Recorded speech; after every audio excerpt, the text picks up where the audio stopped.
it breeds a really really interesting question.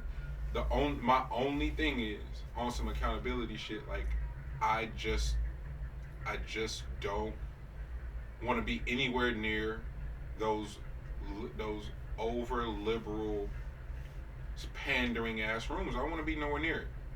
I'm not about to be the nigga to come in here and defend a white comedian, but Tony Hinchcliffe is going through hell right now. Do y'all watch the Kill Tony podcast? Shit's amazing. It's hilarious. They do like a fucking what's the singing show with Simon Cowell? What was that shit called? American Idol. They do like American Idol panel on stage. A comedian comes up and does a minute, like a quick minute, and then has to spar with the judges if you just naturally in a roasting. Oh, that's the one where they roasted that fat chick? Yes. Oh, that's Kill Tony? Oh, yeah. So the dude that be talking to, that's Tony? That's Tony Hinchcliffe. That sucks. Yeah. Fuck with him. So Tony Hinchcliffe From is the clips, at least. fucking hilarious. But if you're a fan, you know the tone of his comedy and how not personal or how not serious the shit is. So an Asian dude who has been an opener for him before is opening, but he's doing all Asian jokes, and he's killing because it's his delivery, it's how it's just a really really dope set, right? So Tony comes up and goes, "You fucking race baiters, you guys are trash. Like, y'all gonna laugh at them corny ass jokes. He just came up here and Chinese this, Chinese that. Like, he was black, bro. He's getting ham. Bro, call the fight, bro. He ain't defending himself in a while. Yeah. In a while. But why he get on his head like that? Don't bow to me after you beat me up. Fair. Yeah, nah, he for sure a part of the. I ain't gonna lie to you. I'll tell you what he. He opened him up like crazy. That's why he bowed. He like, I fucked him up. Hey, for our people though, we can't ever get whipped like that in that type of situation. Yeah. And then my man get on his knees and start doing some Allah shit. So Tony gets up there and says the most many Chinese derogatory terms you could think of. Like, immediately starts going in. And Asian Cuz goes on his IG and goes, "Yeah, I felt mad disrespected." Like, goes on a rant.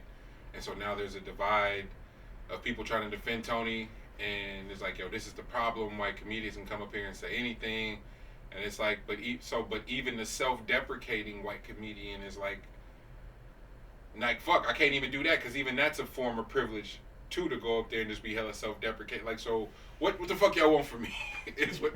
And I was like, and the more it played out, I'm like, bro, I can't go on the podcast and defend a white comedian, can I? But in the name of free speech, fuck free speech. Like, even that is a weird thing to come up and defend. Say what you gotta say, but just be ready to have everything compromised in the process. Like seriously. We're running the show. A big time sponsor pulls up and go, "Hey guys, we want to give y'all this for this." In order to make it work, Monty, you probably can't say "holy fuck" so much. L, you all right? This when you about to go on, just think about how on when you're going. Lex, you probably can't say you touch yourself to fucking Anderson .Paak no more. As soon as I say, deals off. Deals off. Deals off. No, seriously. That's the line right there. Exactly. No, I'm dead ass, y'all. Like that. Like what? I'm asking now. Like, what if that? Hey, Spotify want to give us this, but they just want us to be mindful of some of the shit we. No, I really feel like Carlos Miller and them, Carlos, and Chico. Yeah. It's like, if you come in here, you know what you're coming for. You know what you're coming for. Ain't no, you don't get to step in the kitchen and try to add something to the sauce and change the sauce. The sauce is the sauce. Yeah, no, that's not like a job. And I don't even do that at my job. So then how do we end up in these situations, guys? Not us specifically, but how do folks end up in these situations where things happen and you going, "Fam, I was joking," to now I got to issue an apology.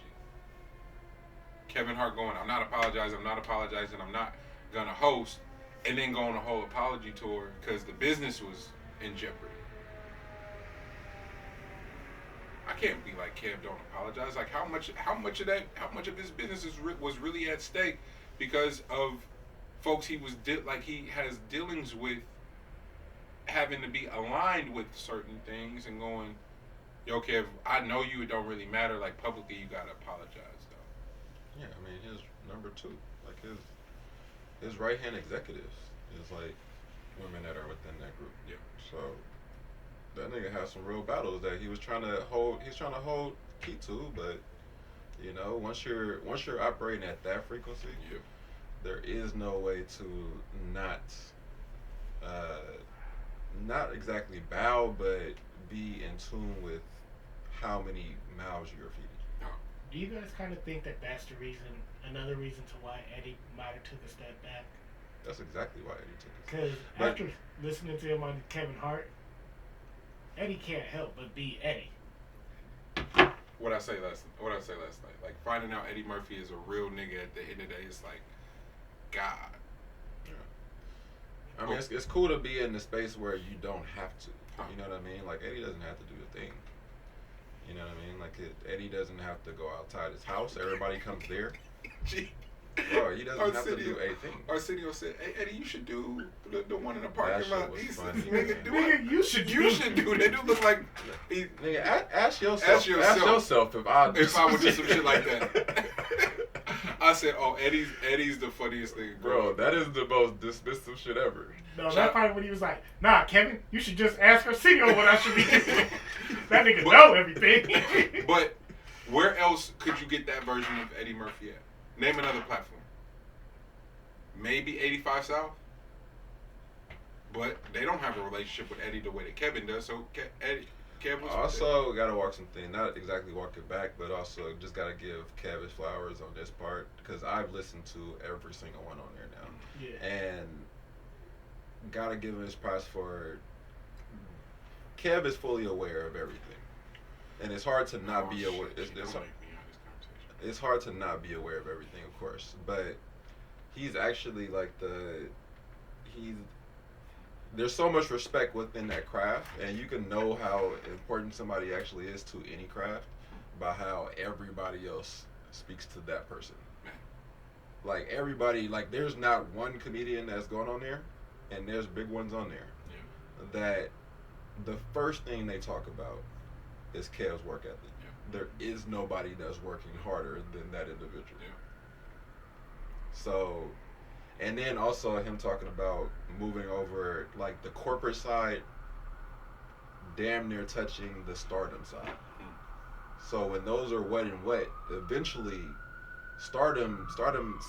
The business ain't going But nowhere. that nigga will be corporate forever. But why? So my only beef with that is my only beef with that is that seems to be a negative variable for only black creators. Like, nah, you gotta stay real forever. You can't what? Nigga, don't nobody wanna be in a rental with some other niggas trying to figure out how to keep the cost down to get to this next city to go do a Thursday, Friday, Saturday slot forever. When you can figure out how to set up companies and build IP and build shows and build a studio. Like, nah, fam, like let me evolve. Like, it seems like the evolution for black creatives is like, nah, you gotta stay real, fam. Create jobs for the next generation. Create jobs for every fucking body, but create jobs for the next generation, most importantly. Because you will eventually no longer be here.